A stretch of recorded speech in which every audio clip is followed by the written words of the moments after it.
गुरुजी की प्यारी संगत को सबीना कोचर का प्यार भरा नमस्कार। गुरुजी ने बताया था मेरे हस्बैंड को, जो बोलता है उसका भी भला, जो सुनता है उसका भी भला, दोनों तरफ मेरी ब्लेसिंग्स चल रही होती हैं। ये पता करना तुम्हारा काम नहीं, तुम अपनी ब्लेसिंग्स लो। तो आज मैं अपनी ब्लेसिंग्स लेने के लिए आपसे अपनी आप बीती जाहिर करती हूँ, जो गुरुजी के हुक्म से उन्होंने कहा था कि बताओ। हम गुरुजी के इसलिए गए क्योंकि मेरा बच्चा उस टाइम 7 साल का था और उसके गले में पस की वजह से बच्चे को हर महीने बुखार आता था। मेडिकल कॉम्प्लिकेशंस ऐसी थीं कि एक मेडिसिन को छोड़ के वो बाकियों से रेजिस्टेंट था।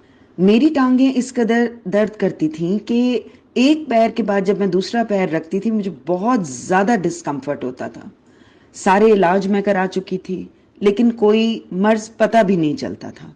जब गुरुजी के गए तो उन्होंने सिर्फ इतना पूछा कि अपनी दस। तो मैंने उनको जब बताया कि जी मेरी टांगें बहुत दर्द करती हैं, कहते हैं इतनी देर यहाँ तू बैठी रही, तुझे दर्द हुई? फिर मैंने रियलाइज करा कि मैं कब थक के बैठ गई होंगी और मुझे टांगों में बिल्कुल वो दर्द नहीं थी।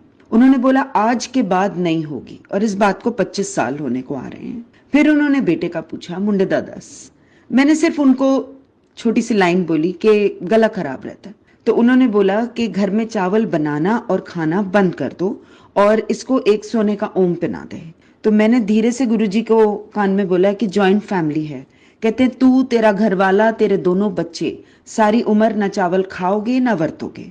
और कुछ टाइम बाद उन्होंने मेरे को एक्सप्लेन किया कि उनके लंगर में जब चावल बनता है तो वो मेरे लिए प्रसाद है, पदार्थ नहीं।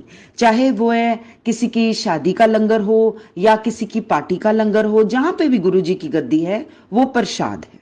सोने के ओम के लिए मैं अभी दिमाग में सोच ही रही थी कि इतने छोटे बच्चे को एक सोने की चेन में, तो ही रेड माई माइंड। मुझे हंस के कहते हैं पीले धागे में पहना दियो। फिर मेरे फादर को बताया गया कि उनको लिम्फोमा है, cancer of the lymph glands, और 25 साल पहले अस्पताल वालों ने उनको बताया कि ये 3 महीने के ही मेहमान हैं। मेरी मदर ने इधर उधर बहुत डॉक्टरों से सलाह करी, लेकिन जवाब यही आता था। गुरुजी उस टाइम दिल्ली में थे और कोई सभा नहीं लगती थी। हम गुरुजी के पास जब गए तो देखा वो बहुत अनकंफर्टेबली सेटी पे बैठे हैं, कभी आलती पालती इधर मारे कभी उधर।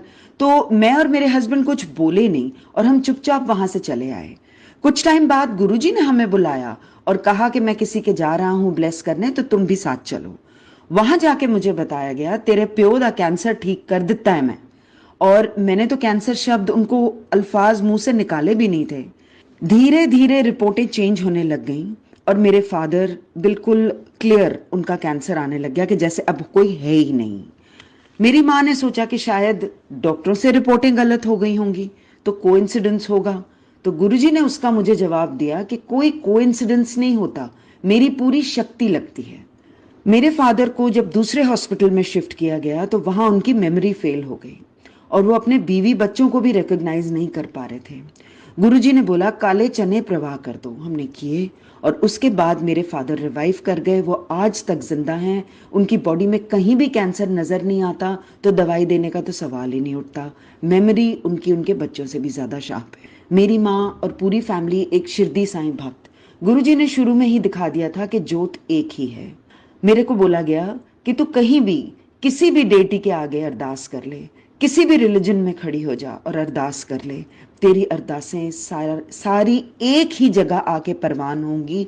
परमात्मा एक ही है, वो एक ही जोत है। और गुरुजी ने बोला लोगों ने रब नू खिलौना समझ लिता, वखरे वखरे ना दे देते, रब इक्को ही है। So he had come and he had said मैं माफ करन ही आया हाँ। तो जितने ये गुरुजी ने कल्याण करे, लोगों के मर्ज ठीक करे, लोगों की फाइनेंशियल हालात ठीक करे, लोगों की परेशानियां ठीक करी, ये सारे गुरुजी ने कल्याण वो करते चले गए without wanting anything in return. He had said कि जे मैं एक भी बंदा रब पासे पा दिता ते मेरा कम हो गया। उन्होंने बहुत प्यार से समझाया कि रब नू प्यार करो, उहदे कोलों डरो ना, रब नू प्यार करो। इसका मतलब ऑलवेज हैव इन माइंड कि भगवान हमेशा आपके साथ है। मुझे बोला गया कि जब तू लिपस्टिक लाउंदी है तां भी गुरु चेते होए। उसका मतलब था कि आप दिन में कोई भी काम कर रहे हो तो हमेशा आपके दिमाग में, आपके सबकॉन्शियस में आपका गुरु, आपका भगवान आपके साथ साथ चले और हमेशा वो जागृति आपके दिमाग में हो कि रब है। गुरु जी के रूप में मुझे भगवान मिले। उन्होंने कुछ कुछ बातें, कुछ कुछ इस तरीके का उन्होंने एक्सप्रेस अपने आप को किया। एक दो बार उन्होंने मुंह से बोला भी कि मैं ही शिव हूं। तो मेरे लिए वो भगवान है और आज भी हर चीज में हमारे साथ साथ साथ और साथ साथ ही हर काम में, हर चीज में हमारे साथ साथ चल रहे हैं।